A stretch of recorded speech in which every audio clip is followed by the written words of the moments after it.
Hey everyone, welcome back to Corporate Decoder, the place where we try to make sense of the madness, and with this one it seems like we're diving into a company that's still figuring things out a bit like a blank page. So what's the story here? Alexander Tech Corp is basically a company that's looking to buy another company but hasn't found one yet, so they're sitting around waiting for that perfect opportunity. Let's see what their latest report tells us about their progress and what they're doing while they wait. Alright, so this filing is for the fiscal year that ended on April 30, 2025. It's a Form 10K, which is the big annual report. For a company like Alexander Tech Corp that's still in its early stages, this report is less about deep operational performance and more about their foundational structure and their plans going forward. They're a blank check company, which means their main goal is to find a business to merge with. Here we see they incorporated way back in 2005. That's a long time to aimlessly search for a business to acquire. They mentioned they haven't identified any targets and haven't even started looking really seriously. This is a pretty common setup for blank check companies, but the long time in existence without a deal is a noteworthy point. It looks like the whole company is run by just one person, Parashar, who is the CEO, CFO, and sole director. He's got experience in finance and software sales, but his experience with development stage companies is what they're highlighting for his director qualifications. That's a pretty small operation, so a lot of responsibility rests on his shoulders. They classify themselves as a smaller reporting company and a non-accelerated filer, which isn't surprising given their current stage. This means they have less stringent reporting requirements, which is typical for companies not yet operating a business. They also check the box that they are a shell company, which is pretty much the definition of a blank check company at this stage. They are submitting their electronic filings on time, which is good. It shows they're following the rules, but given their size, it's not exactly a Herculean task. Let's jump into the financials then. For the year ended April 30, 2025, their total liabilities are reported at $367,491. That's up from $317,253 in the previous year. This increase mainly comes from an increase in what they owe to related parties.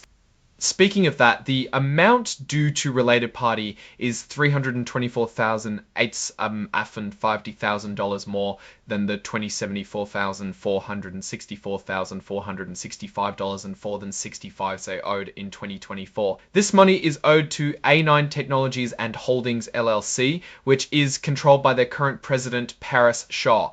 It's good that it's still non-interest bearing, but it's a notable chunk of debt for a company that isn't actually doing anything yet. And then there's the shareholders deficit, which is a negative number. For April 30, 2025, it's $35,635. This is also a worsening situation from the previous year when it was $305,374, the reliance on external $4. A shareholder deficit basically means the company owes more than it owns. This is common for startups and development stage companies, but it highlights their reliance on external funding, which in this case seems to be coming from their related party. On the asset side, they have 10,856 stacks in cash and cash equivalents at the end of April 2025. This is a slight increase from 1049. This is a slight increase from $1,459 the year before. It's not a lot of cash admittedly, but for a company that isn't operating a business and has minimal expenses, this might be enough to keep the lights on for a while. In terms of operations, they reported a net loss of $51,261 for the year ended April 30, 2025. This is an improvement from the $61,344 net loss in the prior year. That decrease in loss is mostly due to lower general and administrative expenses, specifically a drop in consulting fees. So they are becoming a little bit more efficient with their spending, even though they're not generating any revenue at all. Here's something interesting. The weighted average number of common shares outstanding stayed exactly the same at 2068,725 for both 2024 and 2025. This suggests no new shares were issued or bought back during the period, which is expected for a company in this phase. They have a net operating loss carry forward of around $153,000. Normally this could be a good thing as it can offset future taxable income, but they have a valuation allowance of the same amount. This means they don't think they'll be able to use these losses because they don't see future profits on the horizon. That's a pretty blunt assessment of their prospects. Now, for some of the internal control issues they've identified, they mention a lack of appropriate segregation of duties. What this means is that since there's only one person running things, one individual is likely handling multiple critical tasks. This is risky because it increases the chance of errors or even fraud going unnoticed. They also point to a lack of multiple levels of supervision and review. Again, with just one person, this is inevitable. Without checks and balances on tasks and decisions, things are more likely to go wrong, and mistakes might not be caught before they become problems. And finally, they admit to over-relying on outside consultants for critical accounting and disclosure reviews. This is a red flag. While consultants are useful, it's a sign of weakness when a company, especially a public one, doesn't have strong internal expertise to handle these crucial areas.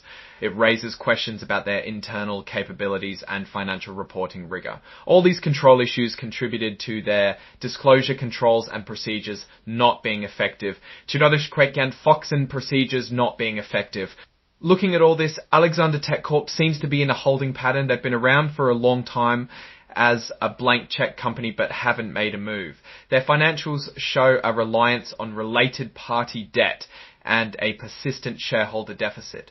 The fact that their only officer and director even acknowledges these weaknesses in internal controls is somewhat positive in that they're not hiding it. However, being a shell company with no operations means there's really no fundamental value to analyze yet. The real story here will be if and when they find a target business. Until then, they're essentially a vehicle waiting to be filled. The lack of revenue and the growing debt to a related party are the main points to watch. Alright, that's our breakdown of Alexander Tech Corp's latest filing. What's your take on these numbers and what they signal for the company's future? Drop your thoughts in the comments. If this analysis was valuable, hitting that like button really helps, and subscribe for more deep dives. Don't forget to check out the Discord in the description for more discussions. Thanks for watching. See you next time.